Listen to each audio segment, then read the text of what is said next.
Good afternoon, good evening, everyone joining us here on another professional development webinar for language teachers. Welcome, everyone. In order for us to humanize this a little bit, because I feel like we all spend a lot of time on Zoom, I want to ask everyone to maybe just unmute their microphones and just say a little hi or a little hello. And maybe in the chat box, just type where you're joining from. Let's just humanize this a little bit more today. So feel free to unmute your microphone and just say hi. Hello, Hi. everyone. Hiya. I'm Hi. connecting from Spain. Hi, everyone. Hi. From Argentina. Hi. Hi from Hello. Argentina I'm from too. Italy. Beautiful, beautiful. I like that. Hi from A lot of people London. from Argentina. We have Wow, Italy, interesting. Spain, Romania. Oh, Portugal, Romania. Look at that. Brazil. Italy. A lot of Italy, people from Italy, Brasilia, London. I don't know if it's London, Ontario, or London, UK, but I'm going to guess the UK. London, UK. UK. Okay, Yeah. better.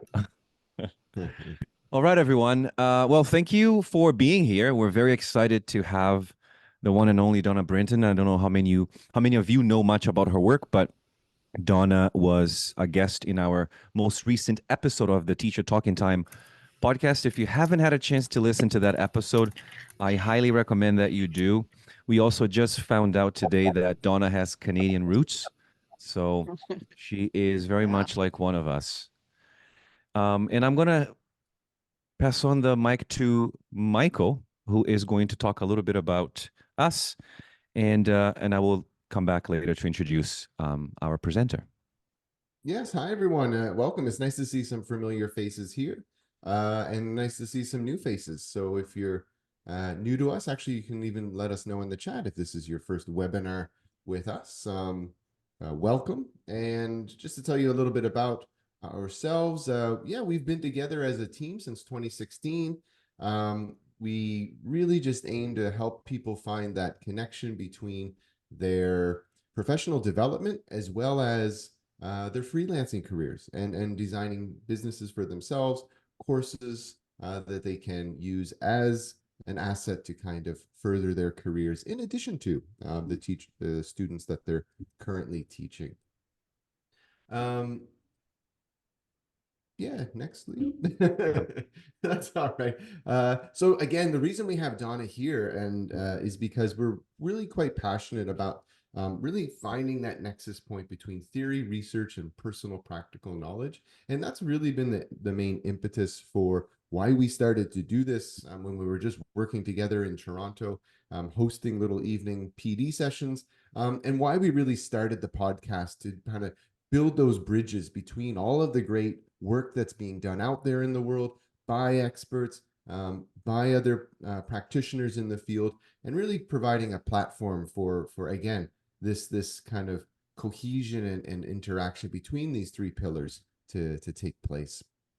So if you haven't checked it out yet, please do check out our Teacher Talking Time podcast. Again, this episode, the episode this month, we have Donna talking about content-based language teaching, as well as some themes around pronunciation.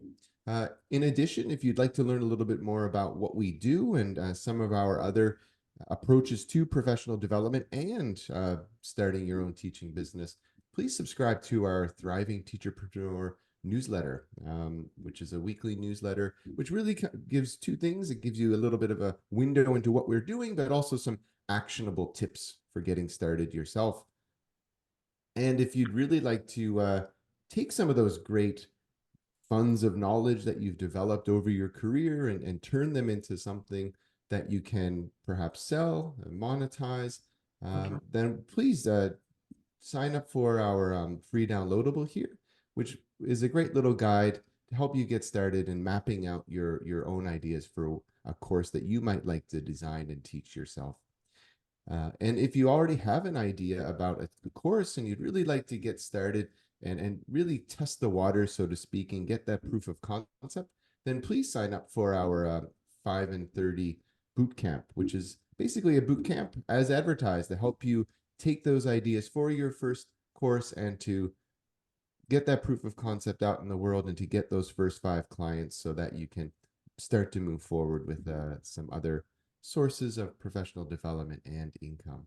And today we are going to be talking mostly about pronunciation, but we do offer a variety of professional development courses, standalone courses as well. There's also this one here called Teaching Listening Made Easy, in which we really kind of unpack certain sub-skills and really help teachers develop in those areas. And again, if you'd like to work with us a little bit more, you can feel free to join our Teacher Support Network, which is our free community. In this community, we basically talk through a variety of issues, mostly practice-based as well as business-based, to really help you get started on your professional development journey, and in particular, to get going with your business. And also, really what we're thinking here is that it's nice to have this kind of autonomy over your career.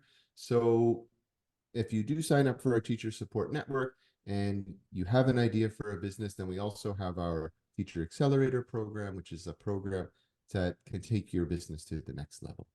Okay, so follow us on social media to stay tuned about what we're currently doing and any upcoming PD sessions. And Actually, I think that's all the airtime I'll consume. in terms of in terms of upcoming, we're going to do a follow-up session next Wednesday. right. Is that That's correct, right. Andrew? Just confirming the time. I think it's a 1 p.m. Eastern time. Yes, We're going to do a 1:30. 1:30. We're going to do a 1:30. If you're in the mailing list, you will get a notification, but we're going to be doing a 1:30 p.m.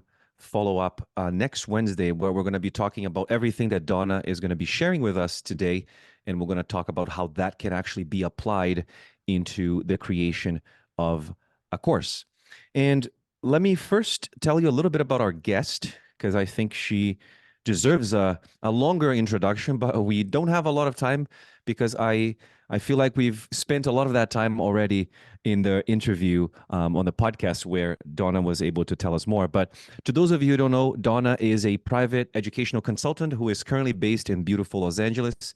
And according to her, the weather is much better there than in Toronto at the moment. She was a senior lecturer in the Rosier School of Education at the University of Southern California. She's also done a lot of international teacher training, pretty much all over the world, as far as I'm concerned.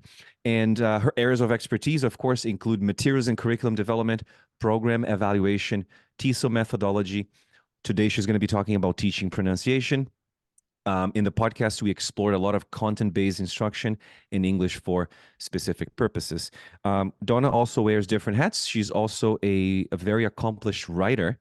And to those of you who don't know, I have a list of her books here. I know that the latest one is the 5th edition that I think she's going to be releasing very soon, which is the Teach English as a Second Language or a Foreign Language through National Geographic. I don't know if we have a date for that yet, but the one I think many of you will probably know is Teaching Pronunciation, which was published in originally first in 1996. And there's another version that came out in 2010. It's a fantastic resource for those of you who are interested in developing expertise in pronunciation. So, ladies and gentlemen, without further ado, we're very happy to welcome Donna Brinton here to talk to us about pronunciation. Donna, floor is yours. Thank you so much. Yeah. Okay.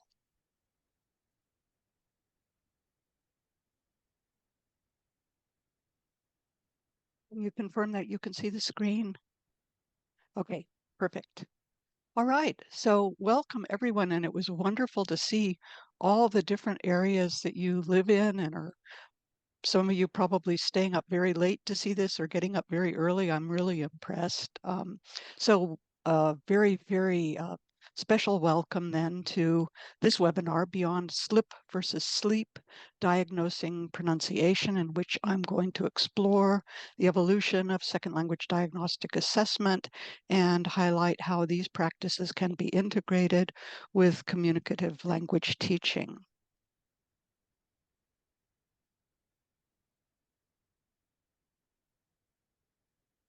Okay, sometimes I have trouble advancing the screen. So I'm Donna, and I've already been introduced, so I don't think I need to say more about myself, except that we did leave out that I worked at UCLA, which was my primary affiliation. For over 30 years, I was with the University of California, Los Angeles.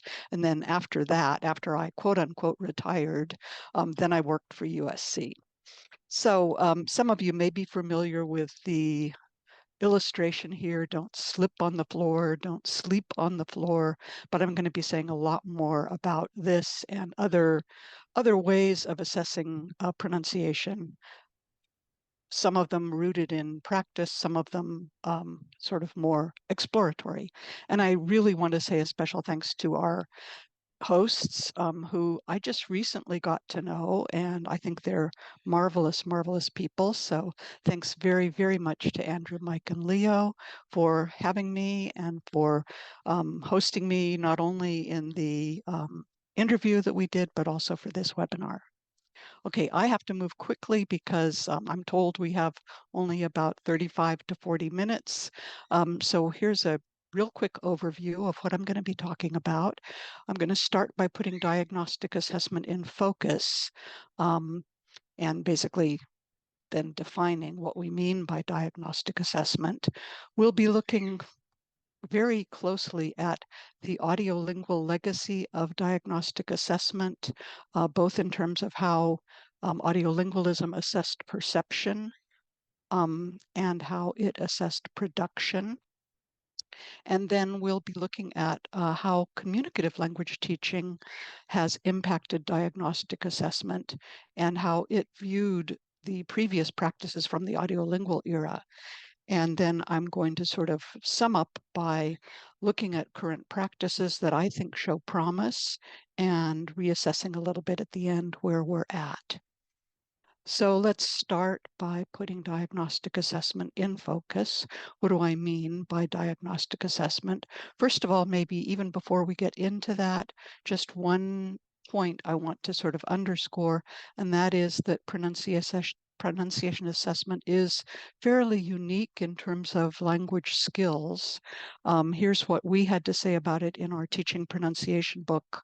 We say, there are features unique to pronunciation that affect how evaluation is carried out, how feedback is provided, and at which stages of instruction feedback is most appropriately given. Most important is the fact that pronunciation involves not only perception and production, but also the application of relevant phonological rules.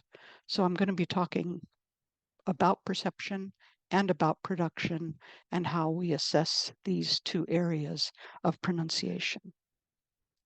So our focus today is on one area of assessment only, and that is diagnostic assessment. I won't be talking about other types of assessment of pronunciation, but there's a lot of crossover.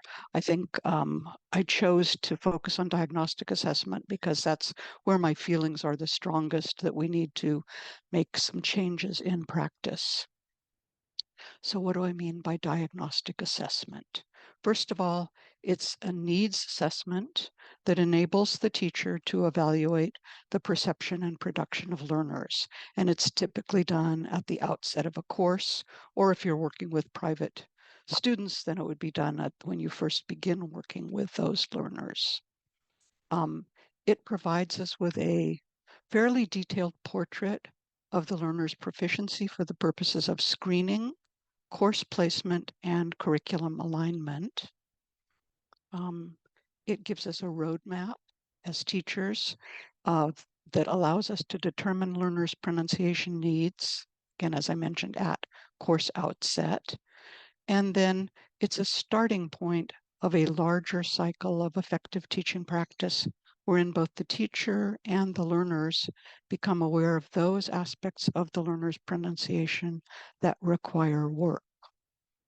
So this may sound like a fairly large task, and it is. I think it's probably the most important task that we have when we talk about assessing pronunciation. So I want to move back a few decades. I mentioned in the interview that I did with the team that I began as an audiolingual teacher of German. So I have my own roots in audiolingualism. And this is what the audiolingual classroom looked like. Many of you I know are far too young to have ever been victims of this. But this is how I learned my foreign languages in the language lab with a pretty traditional setup. All right, so there were some prevailing beliefs that guided audiolingualism and that entire methodology for teaching second and foreign languages. One of the primary beliefs is that what audiolingualism termed interference from the learner's first language was the primary cause of learner pronunciation error.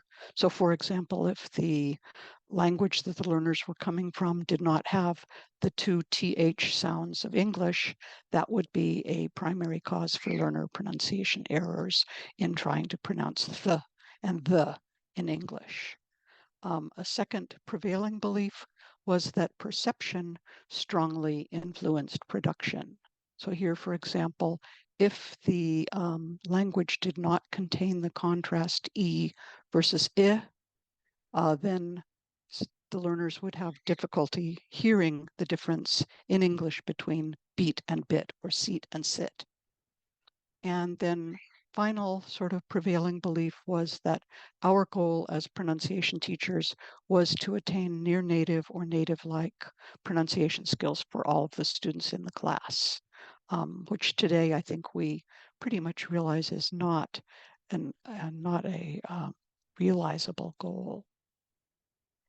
All right, so in audiolingual assessment practice, efforts tended to fall into these two distinct categories.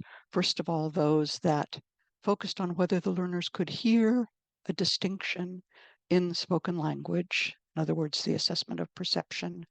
And second, those that focused on actual utterances produced by the learners themselves. In other words, here, the assessment of production. Let's start with looking at how audiolingualism assessed perception.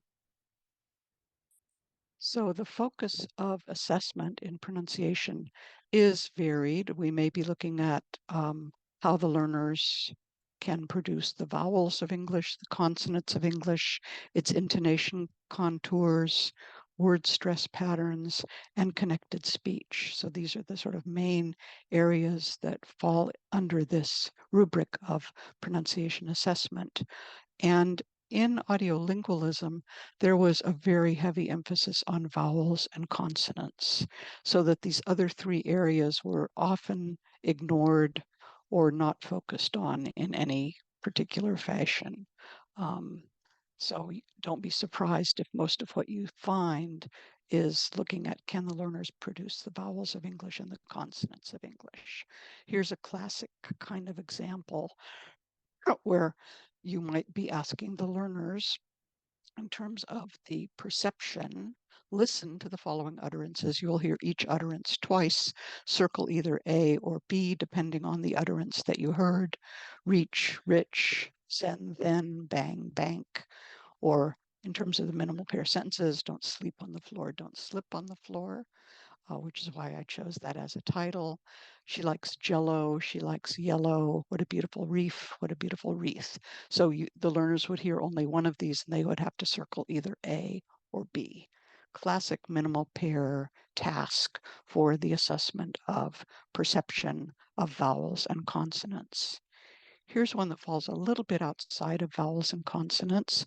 It's looking at intonation patterns. Listen to the following utterances. You'll hear each utterance twice. Put an X in the box corresponding to the intonation pattern that you hear. So the learners would hear either, he's 16 already, or he's 16 already. And they would have to determine, is the statement that they heard a question or a statement? Another example here, sure versus unsure. It's dangerous, isn't it?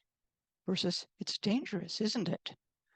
Is the speaker expressing something that they're sure about or that they're unsure about? And as I mentioned, these were not so common during audiolingualism, but you can find them in some of the audiolingual textbooks.